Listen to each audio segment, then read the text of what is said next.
Darren আরোনোফস্কির পরিচালিত একটা movie দেখলাম, মুভিটার নাম দ্য হোয়েল।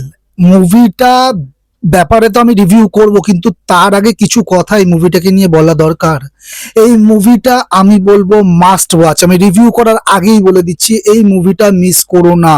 এই মুভিটার যে জনরা, সেইটা মানে একটা ড্রামা ওরিয়েন্টেড দিয়ে এই মুভিটা, কিন্তু এই মুভিটার যে জনরাটা, সেই জনরা এত সুন্দরভাবে এই মুভিটা জাস্টিফাই করে। এবং এই মুভিটা কিন্তু সবার জন্য নয়। কাদের জন্য নয় সেটা আমি পরবর্তীকালে বলবো, তোমরা যখন রিভিউটা শুনবে তখন তোমরা বুঝতে পেরে যাবে। আর একটা কথা, এই মুভিটা কিন্তু মানে যেটা বললাম যাদের জন্য নয়, তাদের জন্য আমি কিছু নেগেটিভ মানে কিছু বার করেছি, যেটা তাদেরকে মানে ভালো নাও লাগতে পারে। তো আমার কিন্তু ব্যক্তিগতভাবে কোনো রকম নেগেটিভ রিভিউ মানে নেগেটিভ কোনো ইস্যু নেই এই মুভিটায়। আমি তো প্রথম থেকে বলছি এটা একটা মাস্টারপিস মুভি লেগেছে আমার। এই মুভিটা যে একবার দেখে নেবে, তার জন্য সারা জীবন এই মুভিটা তার সাথে থেকে যাবে। এই মুভিটা কিন্তু ভোলার নয়, ঠিক আছে? এতটাই ওয়ার্ক করবে এই মুভিটা তার জন্য যারা দেখবে। ব্রেন্ডন ফ্রেজারের অসাধারণ অভিনয় এই মুভিতে তোমরা দেখতে পারবে।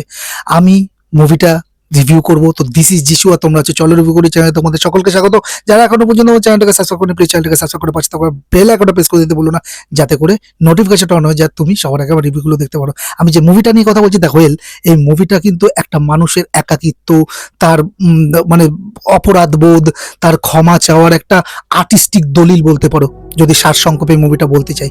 আচ্ছা, এইবার আমি গল্পটা যদি বলি, কি ধরনের গল্প এটা।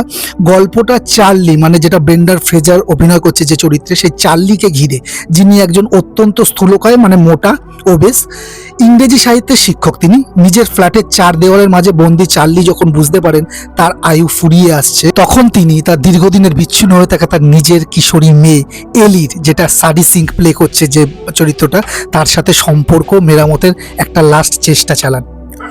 পজিটিভ দিক যদি বলি, আমি প্রথমে বললাম এই মুভিতে আমার শুধু পজিটিভ দিক আর পজিটিভ দিক।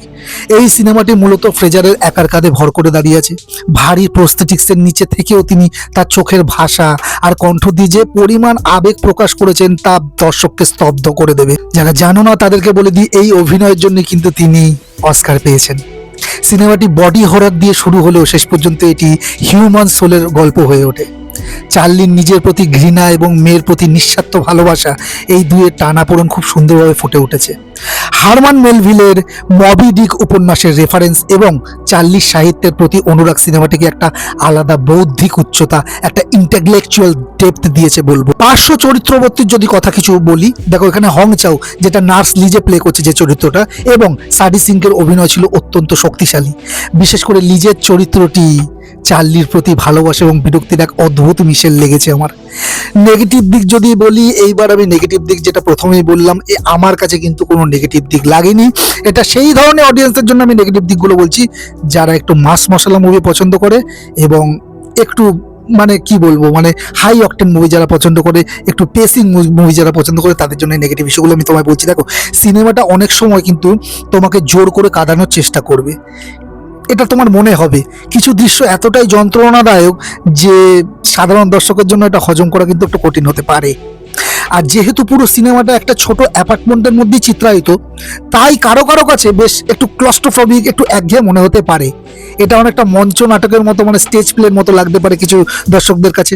আচ্ছা, এবার আমি আসি যে এই যে চরিত্রটা, ঠিক আছে, ব্রেন্ডন ফ্রেজার যে চরিত্রটা প্লে করছে, এই যে এত মোটা, সে অনেকে মনে করতে পারে যে এই আরোনোফস্কি স্থূলতাকে একটু বেশি ভয়ঙ্কর বা মানে কি বলবো গ্রোটেস্কিউ হিসেবে দেখিয়েছেন, যা সংবেদনশীল দর্শকদের কাছে কিছুটা কিন্তু একটু বিরক্ত বা একটু অস্বস্তিজনক বলবো, ঠিক আছে, সেরকমটা লাগতে পারে কিছু দর্শকদের ক্ষেত্রে।